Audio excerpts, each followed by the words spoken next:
Dans les recoins les plus sombres de notre monde, des mystères anciens et des phénomènes troublants continuent de défier la raison. Imaginez un lac si profond qu'il semble murmurer des secrets oubliés depuis des millénaires. Et que penseriez-vous d'une créature apparue une nuit dans une petite ville, si étrange qu'elle semble appartenir à une autre dimension?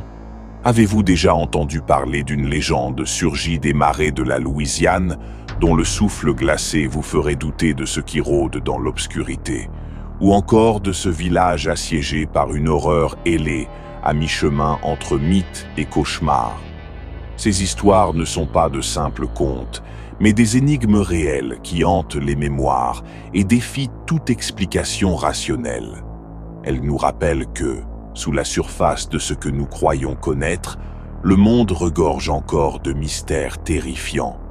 Aujourd'hui, nous plongerons dans des récits où la frontière entre le possible et l'impossible s'efface, où le surnaturel se mêle à l'inexpliqué. Préparez-vous à explorer l'insondable, à marcher sur un fil tendu entre le réel et l'imaginaire, mais surtout à vous demander: et si ces légendes étaient plus réelles qu'il n'y paraît? Adeptes de l'étrange, bienvenue dans la crypte.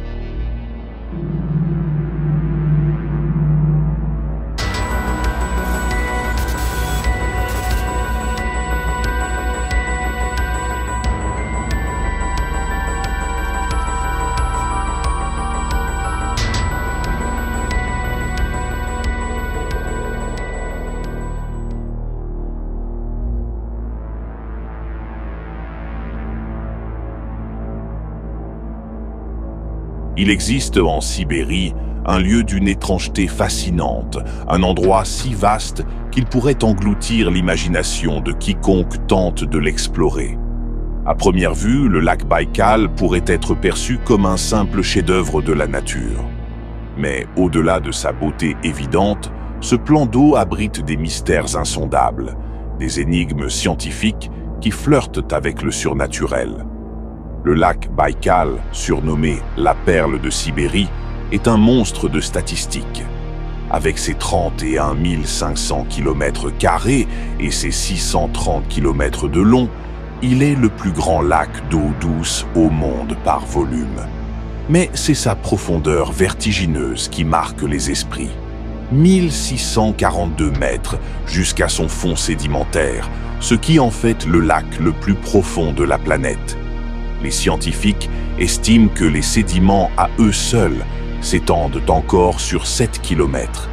Il contient à lui seul près de 20% des réserves d'eau douce non gelée de la Terre. Une immensité liquide, ancienne et presque éternelle. Mais il n'est pas seulement une question de quantité. Le Baïkal se distingue également par sa pureté. Alimenté par plus de 330 rivières et cours d'eau, il se purifie grâce à un organisme microscopique unique, l'éponge baïkalensis. Ce filtre naturel est capable de rendre ces eaux cristallines, offrant une visibilité allant jusqu'à 40 mètres de profondeur. Ce n'est pas un hasard si les plongeurs qui s'y aventurent comparent souvent cette expérience à un vol dans le vide. Du point de vue géologique, le lac est tout aussi unique. Né il y a plus de 25 millions d'années, il est aussi le plus ancien lac continental connu. Situé sur une faille tectonique active, il s'élargit de quelques millimètres chaque année, comme si la Terre elle-même cherchait à agrandir ce sanctuaire liquide. Autour de ces berges, des pics montagneux s'élèvent tels des gardiens, et sa biodiversité, unique au monde, abrite plus de 1500 espèces animales et végétales qu'on ne trouve nulle part ailleurs. Parmi elles, le nerpa, un énigmatique phoque d'eau douce qui suscite depuis des siècles l'interrogation des biologistes. Pourtant, sous cet éclat scientifique et naturel se cache une face plus sombre, un voile de mystère que ni les études ni les expéditions n'ont encore réussi à lever totalement. Ce lac, aussi majestueux qu'il paraisse, semble porter une énergie insondable, une force que l'on ne peut expliquer. Au fil des siècles, les légendes se sont entremêlées aux faits, ajoutant une couche d'inquiétude à son aura fascinante. Certains habitants de la région murmurent que les eaux du lac sont vivantes. Les anciens chamans Buryat, qui considéraient le Baïkal comme un lieu sacré, racontaient que son énergie pouvait guérir les âmes perdues ou les engloutir pour l'éternité. Plusieurs explorateurs ont rapporté des lueurs étranges dans le ciel au-dessus du lac, ou sous la surface de ces eaux cristallines, des halos lumineux qui semblent défier les lois de la physique. Et que dire des étranges vibrations ressenties par certains plongeurs à plusieurs dizaines de mètres sous la surface, comme si quelque chose ou quelqu'un tentait d'émerger de ces profondeurs insondables. Le mystère ne s'arrête pas là. Les archives soviétiques, longtemps classées secret défense, parlent d'observations troublantes, des formes lumineuses non identifiées évoluant sous les eaux, ou encore des récits de plongeurs militaires rencontrant des humanoïdes aquatiques durant des missions secrètes. Ces témoignages, bien qu'invérifiables, donnent un autre visage à ce joyau sibérien. Ainsi, le lac Baïkal n'est pas qu'une merveille de la nature. C'est aussi une porte ouverte sur l'inconnu, un lieu où la science et le mythe se mêlent, formant un récit captivant que les hommes, depuis des siècles, tentent de déchiffrer. Et tandis que nous plongeons dans les profondeurs de son histoire, une question demeure. Que cache-t-il vraiment sous son miroir parfait? L'année 1982 a marqué un épisode troublant dans les eaux profondes et glacées du lac Baïkal. Une équipe de plongeurs militaires soviétiques, engagés dans ce qui devait être une routine d'entraînement, fut confrontée à l'inconcevable. Alors qu'ils évoluaient dans cet abîme obscur, éclairé uniquement par la lumière vacillante de leurs projecteurs, des silhouettes inhabituelles apparurent dans le périmètre de leur vision. Au début, ces formes étranges semblaient danser dans les terres aquatiques, insaisissables. Mais rapidement, elles se rapprochèrent, révélant des créatures humanoïdes à l'allure impossible à confondre avec quelque chose de terrestre. Le choc des plongeurs était palpable. Ces êtres, immenses, mesuraient près de 3 mètres de haut.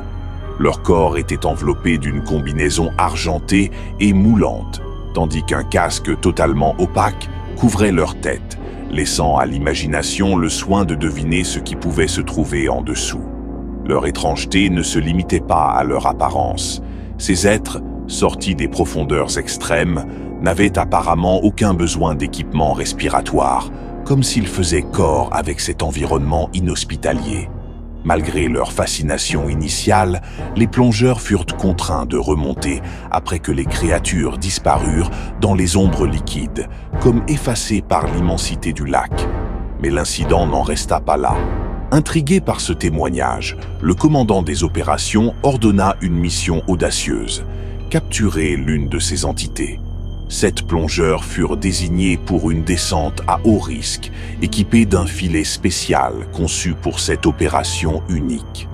L'équipe s'engouffra à nouveau dans les eaux glaciales, déterminée à percer ce mystère. La tension monta rapidement. Alors qu'ils atteignaient des profondeurs critiques, des vibrations étranges se firent ressentir dans l'eau. Soudain, les humanoïdes réapparurent.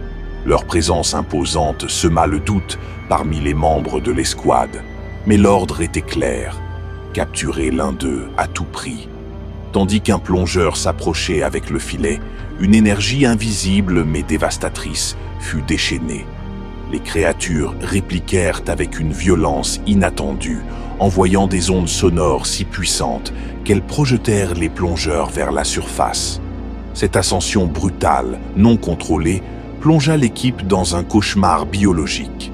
3 d'entre eux succombèrent à l'effet destructeur des écarts de pression, communément appelé la décompression explosive. Les 4 survivants, gravement blessés, furent immédiatement dirigés vers un caisson hyperbare, mais les ressources locales étaient insuffisantes. Un caisson, conçu pour 2 personnes seulement, dut accueillir 4 hommes simultanément. Cette décision désespérée ne fit qu'aggraver la situation, et les survivants portèrent les stigmates physiques et psychologiques de cette expérience pour le restant de leurs jours. Face à cette tragédie, les autorités soviétiques choisirent d'enterrer l'affaire. Le KGB mit un terme immédiat à toutes les opérations dans les profondeurs du lac, et pendant des décennies, les dossiers relatifs à ces événements restèrent enfermés dans les archives secrètes de l'Union soviétique.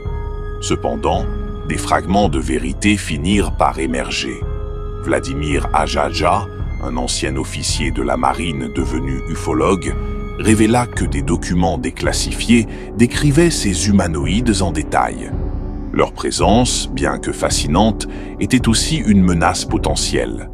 Des études approfondies furent également menées sur des objets submersibles non identifiés, observés naviguant à des vitesses impossibles à répliquer avec la technologie humaine.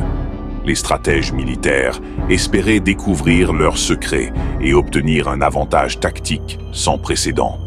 Les mystères du lac Baïkal ne se limitent pas à cet incident.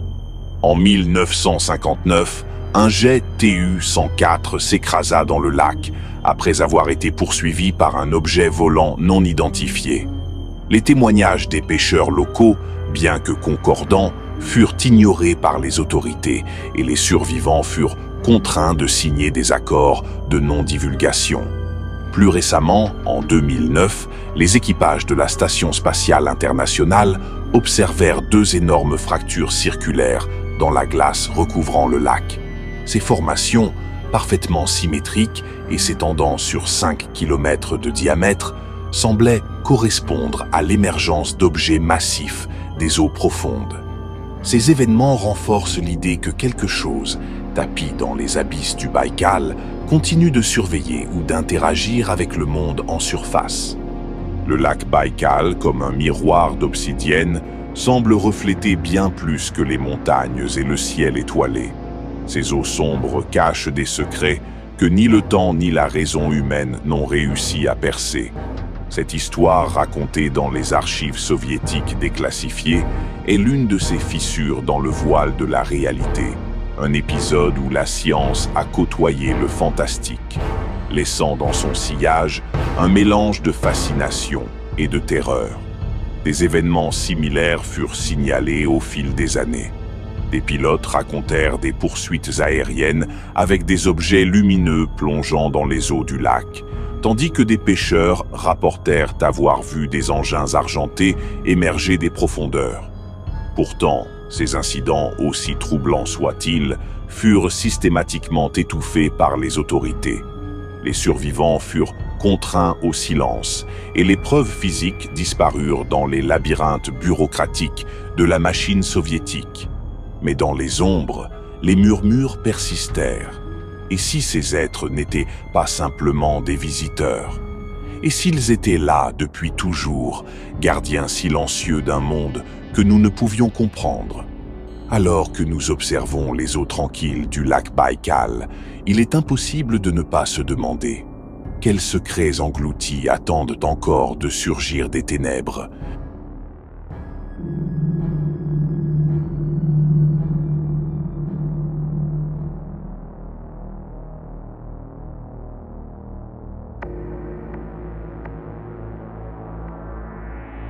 Perdue dans les collines boisées du Massachusetts, Dover est une petite ville paisible, presque insignifiante sur une carte des États-Unis. Avec ses écoles de quartier, ses routes bordées de chênes centenaires et sa population d'à peine 6000 habitants, la ville semble à 1000 lieues des tumultes de l'Amérique urbaine. En 1977, Dover n'est qu'un échantillon de cette Amérique tranquille et conservatrice, où la vie s'écoule au rythme des journées écolières et des rencontres sportives. Une bulle, presque immobile, dans un pays en pleine mutation culturelle. Les États-Unis des années 70 vibrent encore sous le choc des bouleversements sociaux des décennies précédentes. L'élection de Jimmy Carter incarne une tentative de retour à la normalité, tandis que des films comme Star Wars ou Rencontre du troisième type attisent une fascination grandissante pour l'inconnu, pour ce qui se cache au-delà des limites de notre perception.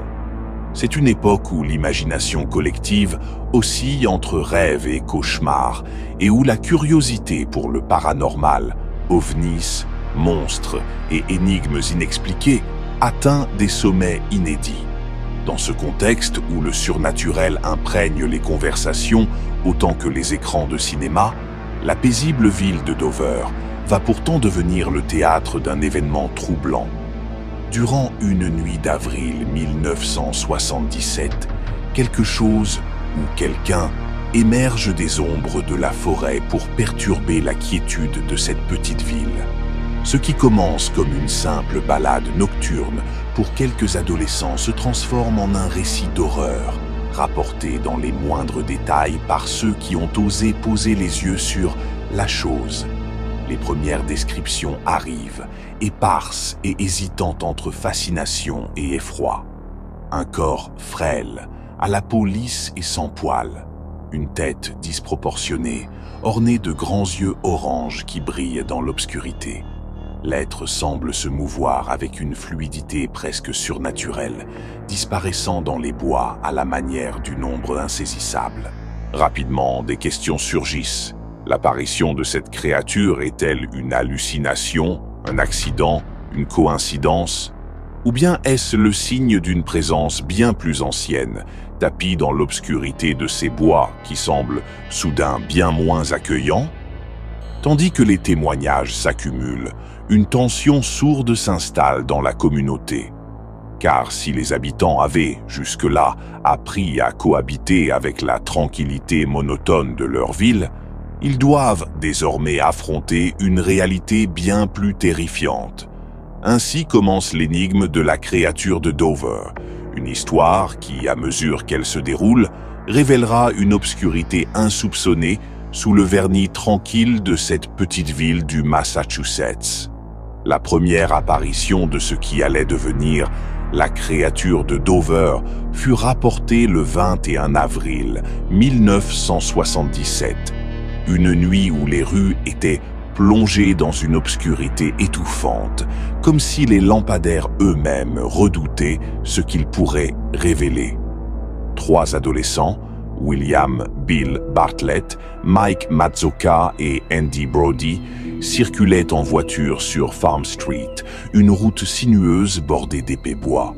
L'atmosphère était lourde, chargée d'une tension inexplicable, comme si quelque chose, tapi dans les ombres, les observait.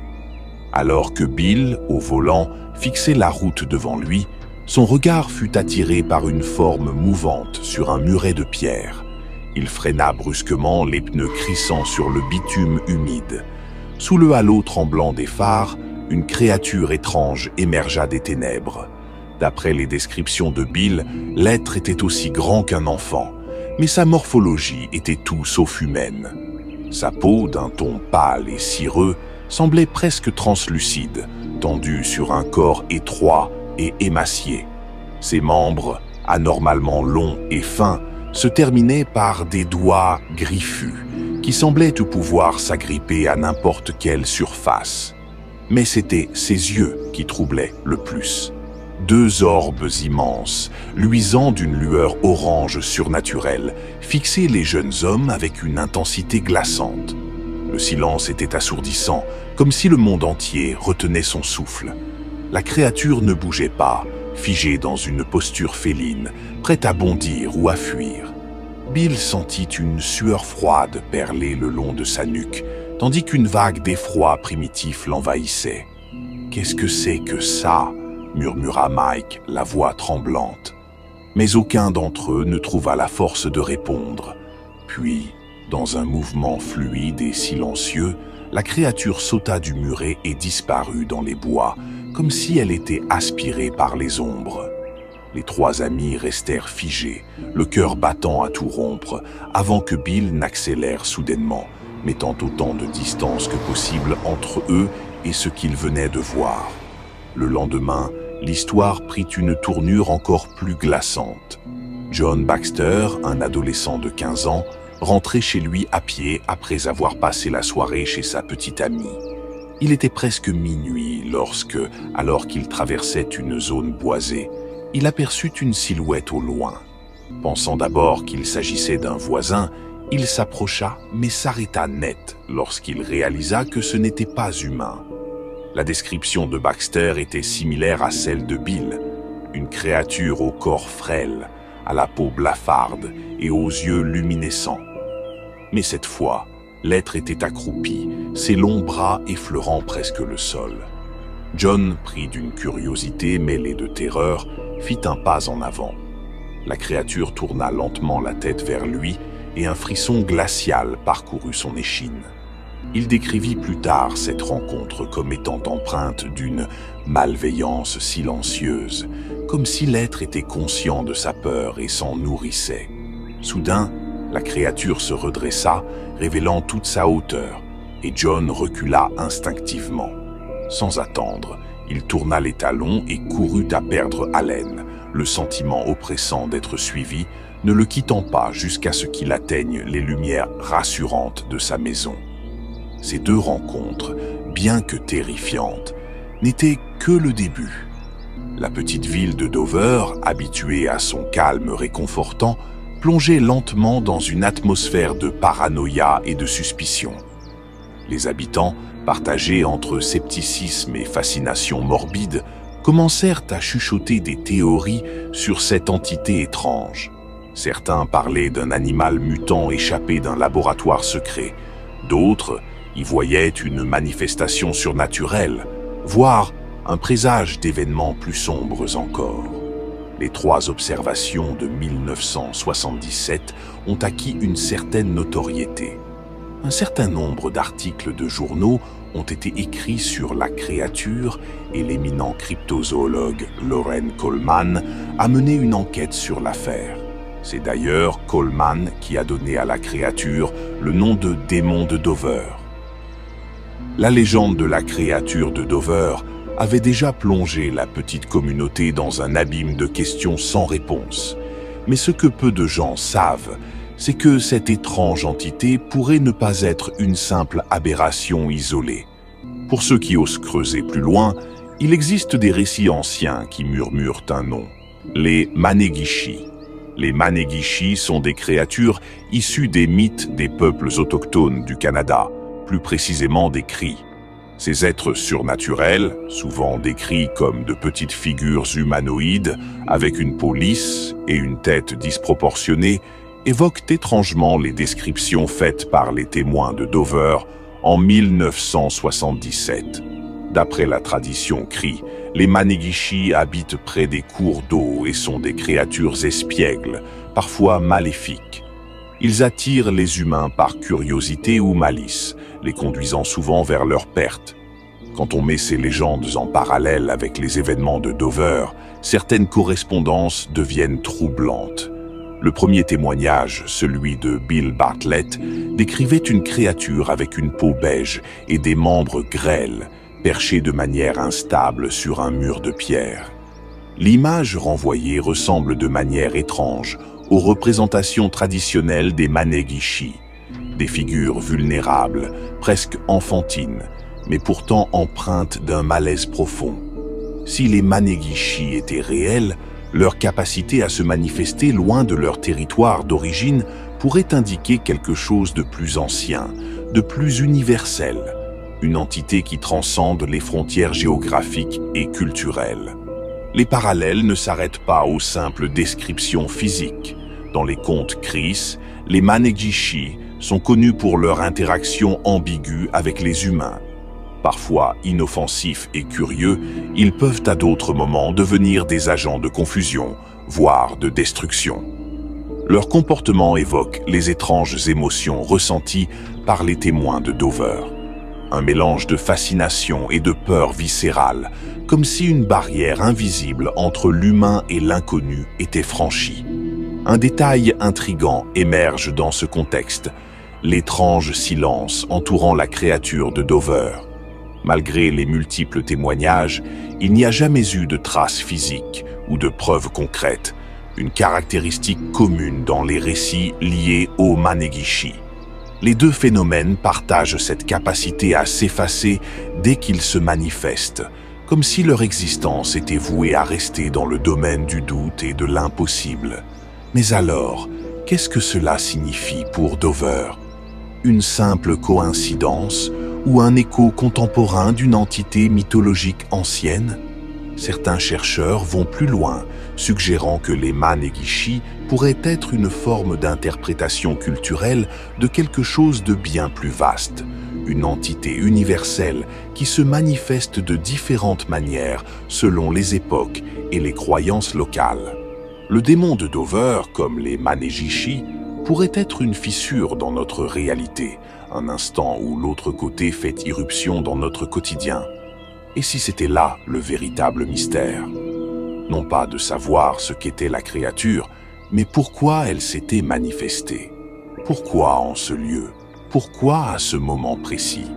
Peut-être que la réponse se trouve non pas dans les archives ou les analyses scientifiques, mais dans la peur primitive qu'elle a suscitée. Une peur que même les ténèbres des forêts de Dover ne peuvent totalement étouffer. La créature de Dover est une énigme ancrée à la frontière de la réalité et de la légende, laissant derrière elle un frisson persistant, comme une empreinte sur le seuil de l'inconnu.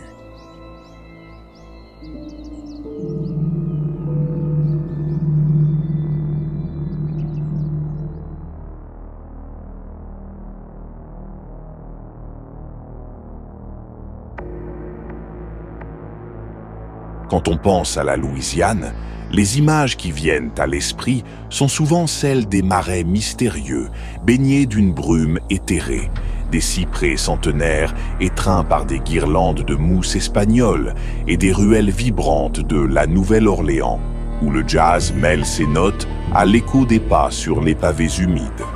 Mais au-delà de ces paysages envoûtants et de son riche patrimoine culturel, la Louisiane est une terre où les histoires se tissent dans l'obscurité, où les légendes se mêlent à la réalité pour former un tissu complexe de mystères et de frissons.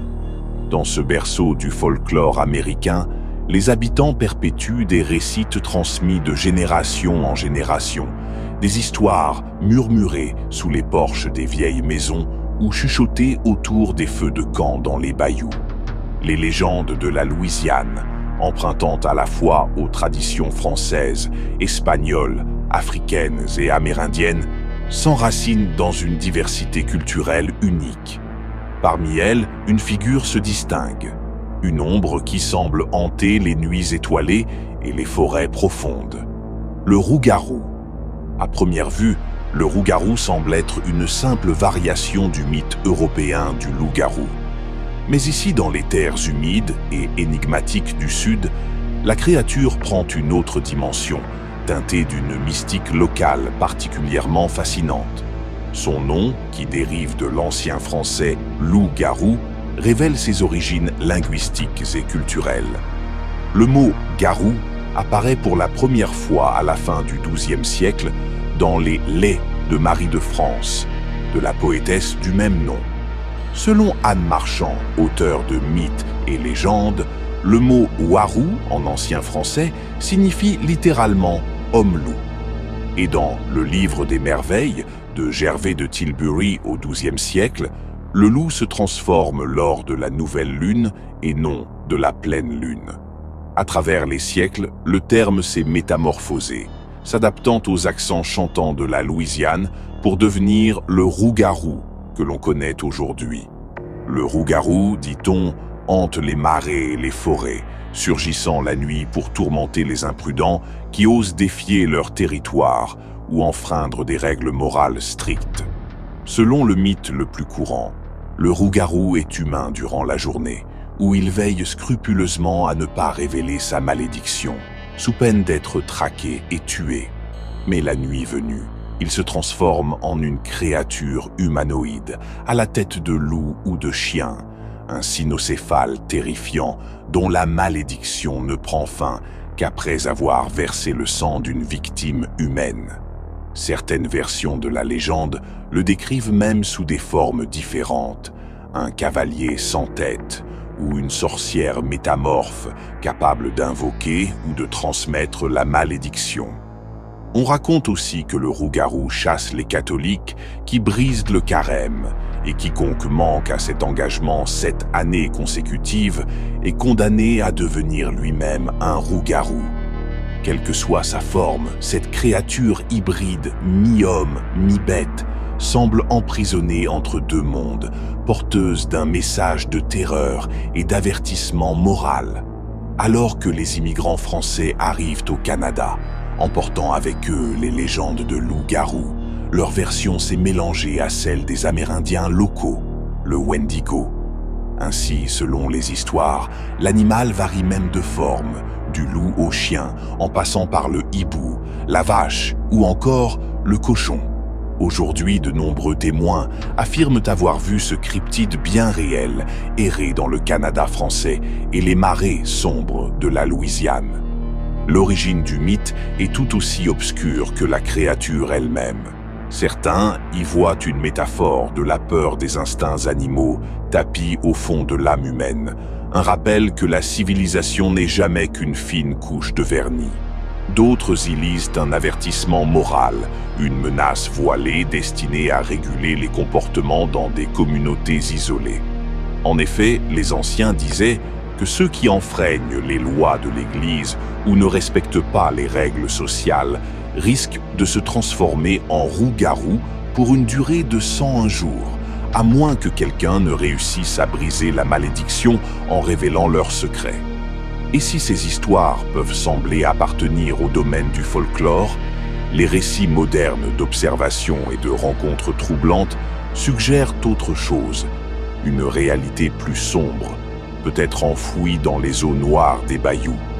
Car ici, en Louisiane, les ombres murmurent et les secrets anciens semblent toujours prêts à refaire surface.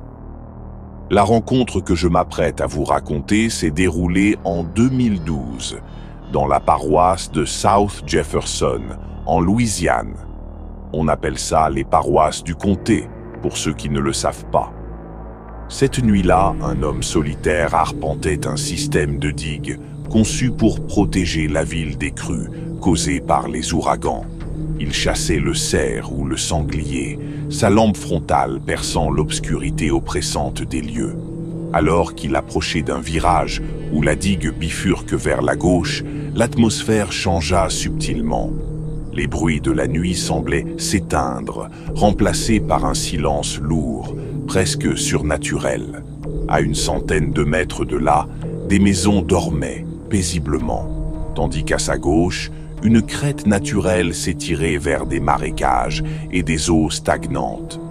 C'est en empruntant ce virage, bordé par une crête de chênes imposants, qu'un grognement grave et guttural se fit entendre. L'homme s'arrêta net, tous ses sens en alerte. Il pensa d'abord à un coyote ou un chien sauvage, mais le son portait une tonalité différente, quelque chose de profondément inquiétant. Il avança plus prudemment, son souffle court, chaque pas amplifiant cette sensation oppressante. Puis un second grognement résonna, suivi du bruissement des broussailles et du tremblement d'un arbre. Il braqua sa lampe dans la direction du bruit, et c'est alors qu'il les vit. Deux yeux, luisants d'une teinte ambre-jaune, fixés dans l'obscurité. Mais ce qui le figea sur place fut leur hauteur. Les broussailles faisaient environ 1,80 m et ses yeux flamboyants se tenaient bien au-dessus, à près de 30 cm de plus. Son cœur s'accéléra, une sueur froide coulant le long de sa nuque. Lentement, il commença à reculer, sans quitter ses yeux des siens, sa lampe tremblante illuminant la silhouette massive, tapie dans l'ombre. Alors qu'il s'éloignait prudemment, quelque chose émergea des bois. La créature avança sous la lumière tremblante, révélant enfin son apparence. Son corps était recouvert de poils noirs, parsemés de nuances brunes, épais et presque hirsutes autour de sa tête, de son cou, de sa poitrine et du haut de son dos. Cela ressemblait à une crinière, comme celle d'un lion, mais plus discrète, tout en restant terrifiante. Ses oreilles pointues se dressaient sur son crâne, avec des touffes de poils jaillissant de leurs extrémités, leur donnant une apparence presque irréelle. Il se tenait sur deux jambes, mais celles-ci semblaient courbées vers l'arrière, anormales, presque grotesques. Ses bras, longs et musclés, se terminaient par des mains aux doigts griffus, un mélange troublant entre des pattes animales et des mains humaines. Une image s'imposa à son esprit, celle du film Hurlement. La créature devant lui semblait tout droit sortie de ce film, comme si quelqu'un, quelque part, savait qu'une telle chose pouvait réellement exister. La peur le saisit. Il savait qu'il ne pouvait pas rester là. Il leva son fusil, qu'il avait modifié lui-même. Ce n'était pas une arme qu'il utilisait pour une chasse classique, mais pour des situations où il ne voulait pas risquer une arme plus précieuse. Les balles qu'il avait chargées étaient conçues pour abattre des sangliers, capables de transpercer une peau épaisse et de mettre fin à une vie en un seul tir. Alors qu'il ajustait le monstre, la créature grogna à nouveau et fit un pas en avant. Instinctivement, il pressa la détente. La balle atteignit sa cible, en plein dans sa poitrine. Il vit le corps reculer sous l'impact, mais au lieu de fuir, elle poussa un hurlement qui glaça son sang. C'était un cri indescriptible, un mélange de rage et de douleur, inhumain. Il n'attendit pas de voir ce qui se passerait ensuite.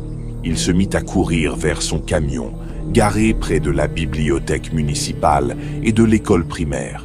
Derrière lui, il entendait ses pas, lourds, rapides, et toujours ce hurlement qui semblait le poursuivre comme une ombre. Pourtant, la créature ne l'attaqua pas. Dès qu'il atteignit les lumières artificielles de la zone bien éclairée, elle cessa sa poursuite. Quelques jours plus tard, il retourna sur les lieux, armé d'une prudence mêlée de curiosité.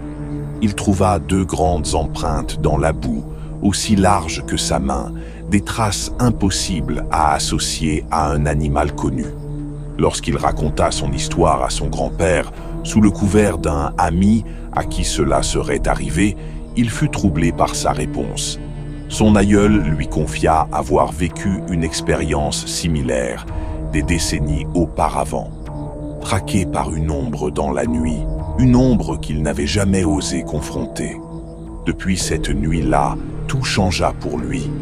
Ce qui est réel, ce qui ne l'est pas, semble désormais flou, comme ces brumes qui s'élèvent des marécages de Louisiane. Ses yeux luisants dans l'obscurité hantent encore ses rêves, rappelant que les mystères des bayous ne sont pas faits pour être compris.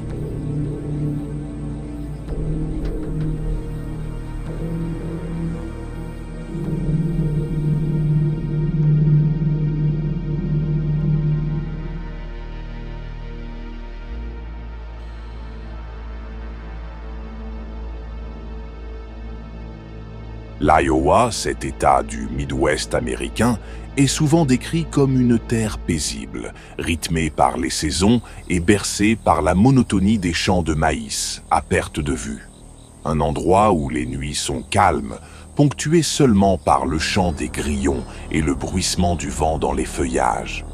Pourtant, derrière cette façade tranquille, l'Iowa recèle aussi ses parts d'ombre, des histoires que l'on chuchote autour des feux de camp, des récits que les anciens racontent d'un ton grave, comme pour conjurer les démons du passé. Parmi eux, une légende se démarque, terrifiante, fascinante, celle du monstre de Van Meter. Tout commence dans la petite ville de Van Meter, nichée au sud-ouest de Des Moines. Aujourd'hui encore, cette bourgade typiquement américaine conserve son apparence tranquille, avec ses rues bordées de maisons d'époque et son silence rural. Mais en 1903, une série d'événements mystérieux a bouleversé cette communauté d'ordinaire sans histoire, plongeant ses habitants dans une terreur indicible. Des témoignages troublants commencent à émerger. Des ombres mouvantes observées à la lisière des bois, un cri strident résonnant dans la nuit, un bourdonnement sourd qui semble provenir des profondeurs de la terre. Puis viennent les apparitions. Une créature décrite comme massive, ailée, et d'apparence reptilienne, commence à hanter la ville. Ses yeux brillent d'une lueur surnaturelle, projetant des faisceaux lumineux qui transpercent l'obscurité. Et ceux qui croisent son regard parlent d'une peur primale, d'une sensation de malveillance pure. Les premières nuits, les habitants tentent d'expliquer ces phénomènes. Un hibou de grande taille, une méprise avec une chauve-souris géante. Mais bientôt, les apparitions se font plus fréquentes, plus menaçantes. La créature laisse des empreintes impossibles à identifier, plus grandes que celles d'un homme. Certains la voient grimper le long des façades des bâtiments, d'autres affirment qu'elle disparaît dans les entrailles de la terre, comme si elle appartenait à un monde souterrain inconnu. Alors que la panique s'empare de Van Meter, des hommes armés décident d'affronter l'inconnu. Fusils chargés, ils veillent à tour de rôle, déterminés à mettre un terme à cette terreur nocturne. Mais les balles semblent inefficaces.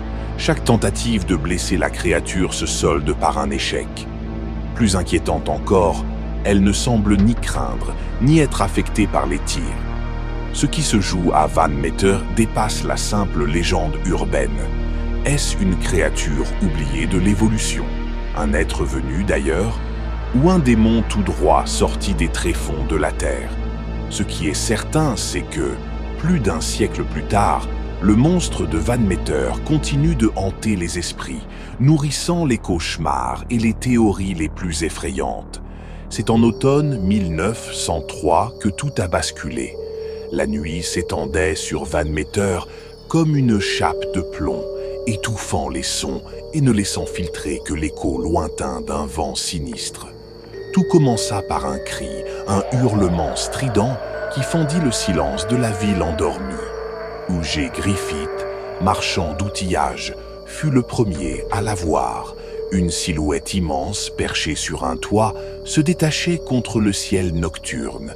Une créature hybride, mi-homme, mi-bête, mais dotée d'ailes démesurées, lisses et tendues, comme celle d'une chauve-souris. L'air autour d'elle vibrait d'une énergie malsaine, un parfum d'ozone et de chair corrompue. Puis, en un battement d'ailes, elle se projeta en avant, traversant la ville à une vitesse défiant l'entendement. Griffith, la gorge nouée, leva son fusil et fit feu. Le bruit de la détonation résonna contre les façades de la rue principale, réveillant les habitants. Mais la bête ne chancela pas. Elle continua son vol indifférente, s'éloignant dans l'obscurité.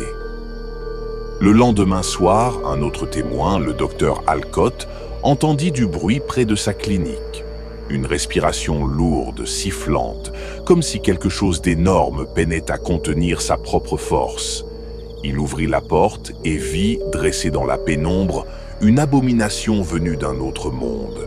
Un corps massif, un cou proéminent, et ce détail qui le figea d'effroi. Une corne jaillissant de son front pulsait d'une lumière blafarde. Puis, sans prévenir, cette lueur explosa, projetant un faisceau aveuglant droit sur lui.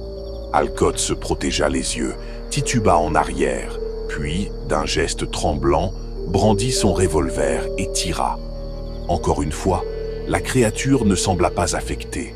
Elle s'envola d'un bond prodigieux, sa silhouette cauchemardesque disparaissant dans la nuit. Les jours suivants, la peur s'installa comme une fièvre, gangrenant les esprits.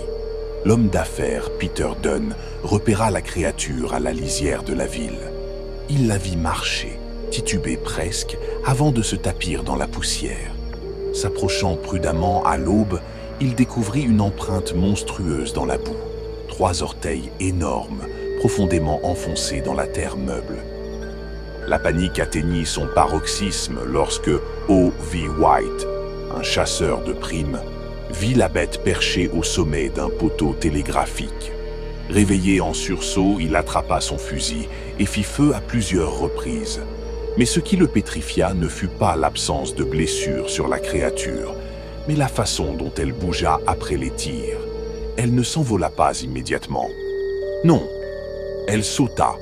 Un bond surnaturel, plus animal que démoniaque, Un saut qui rappela à Sidney Gregg, autre témoin, le mouvement d'un kangourou. Sauf que cette chose ne ressemblait à aucun animal connu. Les hommes de Van Meter, eux, n'étaient pas du genre à rester passifs face à une menace. Ils organisèrent une battue, torches et fusils en main. Une traque à l'ancienne, une de celles où la peur se mélange à l'adrénaline, où chaque bruit devient une menace, où le souffle court rappelle qu'on n'est qu'une proie parmi d'autres. Le monstre fut localisé près d'une vieille briqueterie, juste au bord d'une mine abandonnée.